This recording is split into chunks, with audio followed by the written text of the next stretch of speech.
بسم اللہ الرحمن الرحیم۔ السلام علیکم۔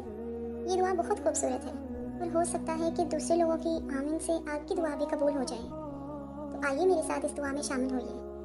اے اللہ رب العزت، اے ساری کائنات کے شہنشاہ، اے ساری مخلوق کے پالنے والے، اے زندگی موت کا فیصلہ کرنے والے، اے آسمانوں اور زمینوں کے مالک، اے پہاڑوں اور سمندروں کے مالک، اے انسانوں اور جناتوں کے معبود، اے عرش عظم کے مالک، اے فرشتوں کے معبود، اے عزت اور ذلت کے مالک، اے بیماروں کو شفا دینے والے، اے بادشاہوں کے بادشاہ، اے اللہ، ہم تیرے گناہ گار بندے ہیں، تیرے خطا کار بندے ہیں، ہمارے گناہوں کو معاف فرما، ہماری خطاؤں کو معاف فرما۔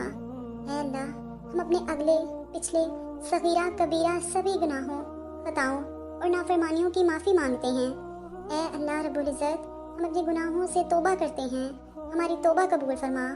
اے اللہ، ہم گناہ گار ہیں، سیاہ کار ہیں، بدکار ہیں، تیرے احکام کے نافرمان ہیں، ناشکرے ہیں، لیکن میرے معبود تیرے نام لیوا بندے ہیں، تیری توحید کی گواہی دیتے ہیں۔ تیرے سوا کوئی عبادت کے لائق نہیں ہے، تیرے سوا کوئی بندگی کے لائق نہیں ہے، تیرے سوا کوئی تعریف کے لائق نہیں ہے۔ میرے معبود، ہمارے گناہ تیری رحمت سے بڑے نہیں ہیں، تو اپنی رحمت سے ہمارے گناہ معاف کر دے۔ اے اللہ پاک، ہمیں گمراہی کے راستے سے ہٹا کر صراط مستقیم کے راستے پر چلنے والا بنا دے۔ اے اللہ، ایسی نماز پڑھنے کی توفیق عطا کر جس نماز سے تو راضی ہو جائے، زندگی میں ایسے نیک اعمال کرنے کی توفیق عطا کر جن اعمالوں سے تو راضی ہو جائے، ہمیں ایسی زندگی گزارنے کی توفیق عطا کر جس زندگی سے تو راضی ہو جائے، ایمان پہ زندہ رکھ اور ایمان پہ ہی موت عطا کر۔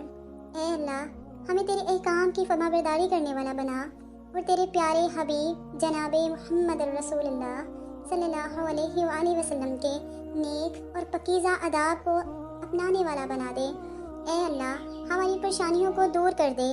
اے اللہ، جو بیمار ہیں انہیں شفائے کاملہ عطا فرما۔ اے اللہ، جو قرض کے بوجھ تلے دبے ہوئے ہیں ان کا قرض جلد سے جلد ادا کروا دے۔ اے رب العزت، شیطان سے ہماری حفاظت فرما۔ اے اللہ، اسلام کے دشمنوں کو ہدایت عطا فرما۔ اے اللہ، حلال رزق کمانے کی توفیق عطا فرما۔ اے پروردگار عالم، تجھ سے مانگنا نہیں آتا لیکن تجھے دینا آتا ہے، تو ہر چیز پہ قادر ہے۔ اے اللہ، جو مانگا وہ بھی عطا فرما اور جو مانگنے سے رہ گیا وہ بھی عنایت فرما دے۔ ہماری دعا اپنے رحم سے، اپنے کرم سے قبول فرما۔ اے میرے پروردگار، اپنے پیارے محبوب حضرت محمد صلی اللہ علیہ وآلہ وسلم کے صدقے پوری دنیا میں جتنے لوگ وفات پا چکے ہیں ان کی مغفرت فرما اور انہیں قبر کے عذاب سے بچا۔ جو بیمار ہیں یا پریشان ہیں تو ان کو بھی اپنے کرم سے معاف فرما دے، ان کی بیماری اور پریشانیوں کو دور فرما دے۔ اپنے لیے ضرور دعا کروائیں، نہ جانے کس کی زبان سے آپ کی تقدیر کھل جائے۔ کمنٹ میں آمین ضرور لکھیے گا۔